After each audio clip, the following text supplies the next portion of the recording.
commemorate the day India adopted its constitution in 1950, but also to reflect upon the enduring values of democracy, diversity, and unity that define our great nation. We will be beginning the celebration shortly. Thank you.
Punjab Sindhu Gujarat Maratha Dravida Utkal Ganga Vindhya Himachal Yamuna Ganga उच्छल जलधि तरंगा तब शुभ नाम ले जागे तब शुभ आशीष मांगे गावे तब जय गाथा जन गण मंगलदायक जय हे भारत भाग्य विधाता जय हे जय हे जय हे जय जय जय जय हे।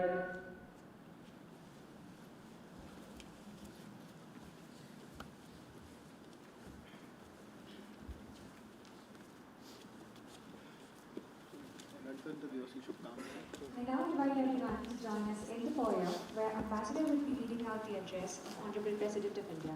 Thank you.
गणतंत्र दिवस की पूर्व संध्या पर मैं आप सबको हार्दिक बधाई देती हूँ। आज से 75 वर्ष पहले 26 जनवरी के दिन ही भारत गणराज्य का आधार ग्रंथ यानी भारत का संविधान लागू हुआ था।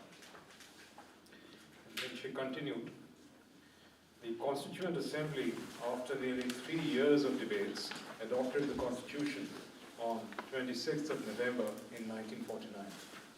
That day, 26th November, has been celebrated as Samvidhan Divas, that is Constitution Day, since 2015.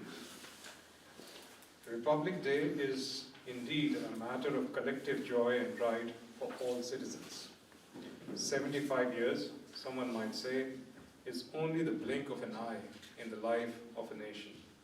No, I will say, not these past 75 years. This has been the time when the long-dormant soul of India has awakened again, taking strides to regain its rightful place in the comity of nations.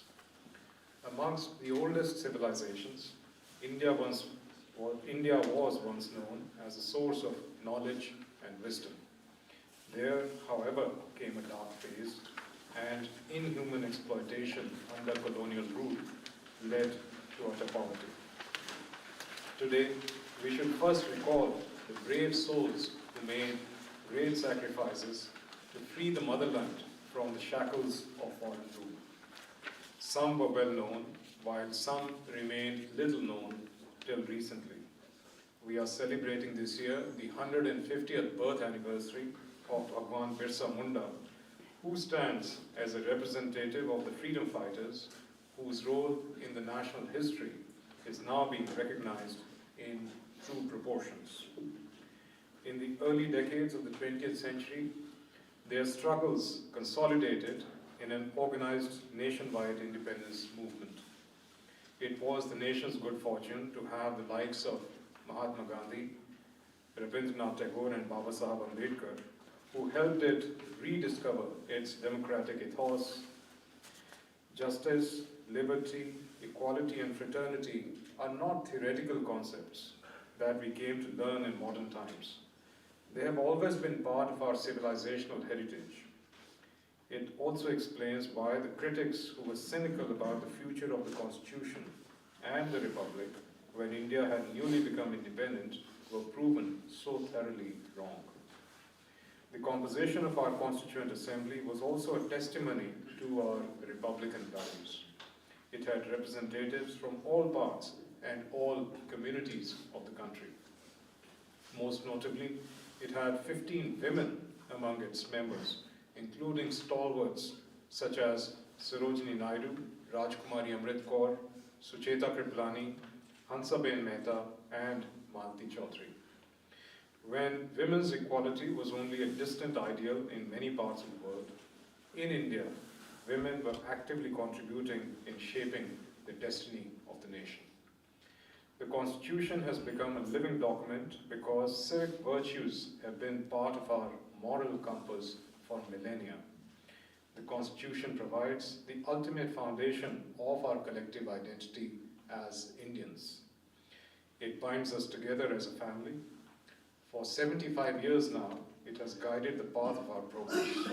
Today, let us humbly express our gratitude to Dr. Ambedkar, who chaired the drafting committee, other distinguished members of the Constituent Assembly, various officers associated with it, and others who worked hard and bequeathed us this most wonderful document. Dear fellow citizens, the 75 years of the Constitution are marked by an all-round progress of a young republic. At the time of independence, and even later, large parts of the country had faced extreme poverty and also hunger. But one thing we were not deprived of was our belief in ourselves. We set down to create the right conditions in which everyone would have the opportunity to flourish. Our farmers toiled hard and made our country self-sufficient in food production. Our laborers worked relentlessly to transform our infrastructure and manufacturing sector. Thanks to their sterling efforts, India's economy today influences the global economic trends. Today, India is taking leadership positions in international forums. This transformation would not have been possible without the blueprint laid by our Constitution. In recent years, the economic growth rate has remained persistently high, creating job opportunities for our youth, putting more money in the hands of farmers and laborers, and also lifting more people out of poverty. The bold and far-sighted economic reforms will sustain this trend for years to come. Inclusion is the cornerstone of our growth saga, distributing the fruits of development as widely as possible. As the government continues to assign top priority to financial inclusion, initiatives such as Pradhan Mantri Jan Dhan Yojana, Pradhan Mantri Jeevan Jyoti Bima Yojana, Pradhan Mantri Suraksha Bima Yojana, Mudra, Stand Up India and Atal Pension Yojana have been expanded to provide more people access to a variety of financial support schemes. Equally importantly, the government has redefined the notion of welfare, making basic necessities such as housing and access to drinking water a matter of entitlement. Every effort is being made to extend a helping hand to the marginalized communities, particularly of the scheduled castes, scheduled tribes, and other backward classes. For example, there have been pre-matric and post-matric scholarships, national fellowships, overseas scholarships, hostels and coaching facilities for the youth from the SC communities. The Pradhan Mantri Anusuchit Jati Abhyudaya Yojana is making progress in reducing poverty among the SC communities by adding employment and income generation opportunities. There have been dedicated schemes for aiming for the socio-economic development of ST communities, including Dharti Aba Janjatiya Gram Utkarsh Abhiyan and Pradhan Mantri Janjati Adivas Nyaya Maha Abhiyan PM Janman. A development and welfare board has been constituted for the denotified, nomadic and semi-nomadic communities. Meanwhile, the focus on physical infrastructure development, including roads and railways, ports and logistics hubs, over the past decade has created a platform that will support growth for decades to come. The way the government has used technology in the field of finance has been exemplary. A variety of digital payment options as well as the system of direct benefit transfer have promoted inclusion, bringing a significant number of people within the formal system. It has also brought unprecedented transparency in the system. In the process, within a few years, we have created a robust digital public infrastructure that is among the best in the world. The banking system has been in a healthy condition after a series of bold measures, such as the Insolvency and Bankruptcy Code, effecting a substantial reduction in the non-performing assets of the scheduled commercial banks. Dear fellow citizens, we won freedom in 1947, but many relics of a colonial mindset persisted among us for long. Of late, we have been witnessing concerted efforts to change that mindset. Among the most noteworthy of such efforts was the decision to replace the Indian Penal Code and the Code of Criminal Procedure and the Indian Evidence Act with the Bharatiya Nyaya Samhita, the Bharatiya Nagrik Suraksha Samhita, and the Bharatiya Sakshya Adhiniyam. Based also on Indian tradition of jurisprudence, the new criminal laws place the delivery of justice instead of punishment at the center of the criminal justice system. Moreover, the new laws grant top priority to countering crimes against women and children. The reforms of such magnitude require an audacity of vision. Another measure that promises to redefine the terms of good governance is the bill introduced in Parliament to synchronize election schedules in the country. The One Nation, One Election plan can promote consistency in governance, prevent policy paralysis, mitigate resource diversion, and reduce the financial burden, apart from offering many other benefits. There has also been a fresh engagement with our civilizational heritage. The ongoing Mahakumbh can be seen as an expression of the richness of our heritage. An exciting array of initiatives is underway in the domain of culture to preserve and revitalize our traditions and customs. India is a hub of great linguistic diversity. In order to conserve as well as celebrate this richness, the government has recognized Assamese, Bengali, Marathi, Pali and Prakrit as classical languages. This category already includes Tamil, Sanskrit, Telugu, Kannada, Malayalam and Odia. The government is proactively promoting research in 11 classical languages now. I look forward to the completion of India's first archaeological experiential museum in Vadnagar, Gujarat, being developed next to an excavation site that shows evidence of human settlement from around 800 BC. The museum will bring together in one place a wide range of arts, crafts and cultural elements from different areas. From different eras. Dear fellow citizens, it is after all our young generation that is going to shape the India of tomorrow. Education in turn shapes these young minds. Therefore, the government has increased its investment in education and made every effort to improve every parameter related to this sector. The results so far are more than encouraging. The last decade has transformed education in terms of quality of learning and physical infrastructure and digital inclusion. For the medium of instruction, the regional languages are promoted at more levels. It is not surprising that there has been a notable improvement in students' performance. I am glad to learn that women teachers have played a crucial role in this transformation, since more than 60% of those who became teachers in the last decade are women. The expansion and mainstreaming of vocational and skill education is a welcome development. This is also supplemented now by the scheme to provide our youths internship opportunities in the corporate sector. With a stronger foundation of the school-level education, India has been scaling new heights in various branches of knowledge, particularly in science along with technology. For example, India stands 6th in terms of intellectual property filings in the world. We have consistently improved our ranking in the Global Innovation Index, moving from 48th position in 2020 to 39th in 2024. With rising self-assurance, we are increasing our participation in cutting-edge research with a series of initiatives. The National Quantum Mission aims to create a vibrant and innovative ecosystem in this new frontier of technology.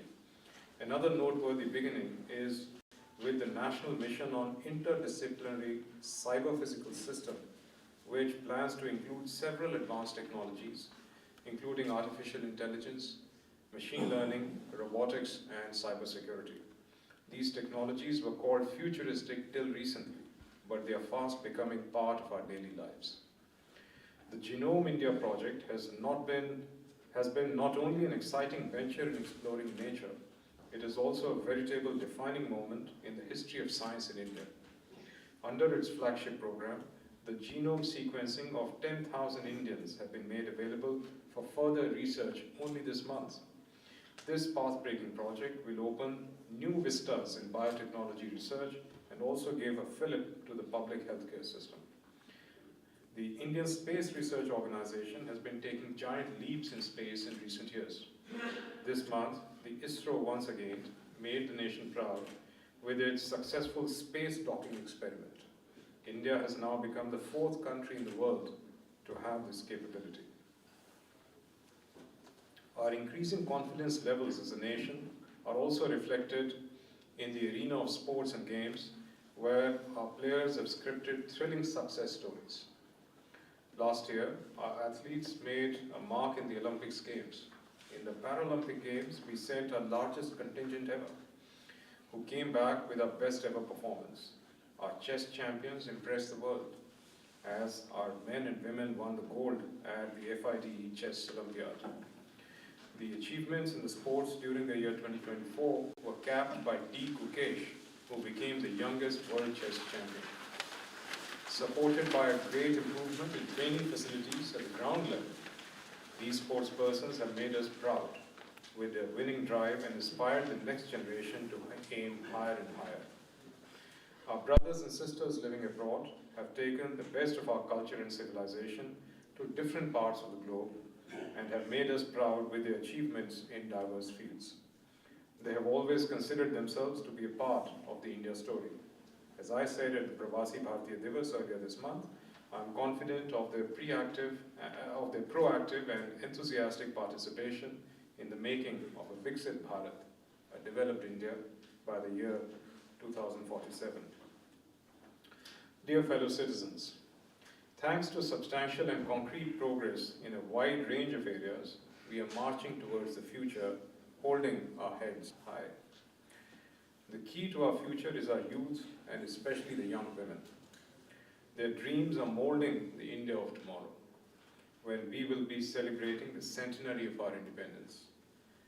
And when today's children will salute the tricolour on 26th January of 2050, they will tell their next generation that this great quest would not have been possible without our incomparable constitution guiding them along the way. Our future generations will also keep in mind the mission of independent India in the world. In the words of the father of nation, Mahatma Gandhi, and I quote, "If Swaraj was not meant to civilize us and to purify and stabilize our civilization, it would be nothing worth. The very essence of our civilization is that we give a paramount place to morality in all our affairs, public or private." Unquote. Today, let us reaffirm our commitment to strive to realize Gandhiji's dreams. His watchwords, truth and non-violence, will continue to remain relevant for the whole world. He also taught us that rights and duties are but two sides of the coin. Indeed, the true source of rights is duty. Today, we recall his lessons in compassion too. Compassion not only for human neighbors, but also for our other neighbors, namely flora and fauna, rivers and mountains. Each of us must contribute to the efforts to counter the global threat of climate change. There have been two exemplary initiatives in this regard. At the global level, India is leading a mass movement called Mission Lifestyle for Environment to inspire individuals and communities to be more proactive in protecting and preserving environment. Last year, on World Environment Day, we launched a unique campaign, Ek Ped Maa Ke Naam, paying tribute to the nurturing power of our mothers as well as of Mother Nature. Its target of planting 80 crore seedlings was achieved ahead of the deadline. The world can learn from such innovative moves that people can adopt as their own movements. Dear fellow citizens, let me once again congratulate you all on the occasion of the Republic Day. My congratulations to the soldiers guarding our borders, as well as police and paramilitary personnel keeping it safe within the borders. My congratulations also to the members of the judiciary, the bureaucracy, and our missions abroad. My best wishes to you in all your endeavors. Thank you. Jai Hind, Jai Bharat. Thank you.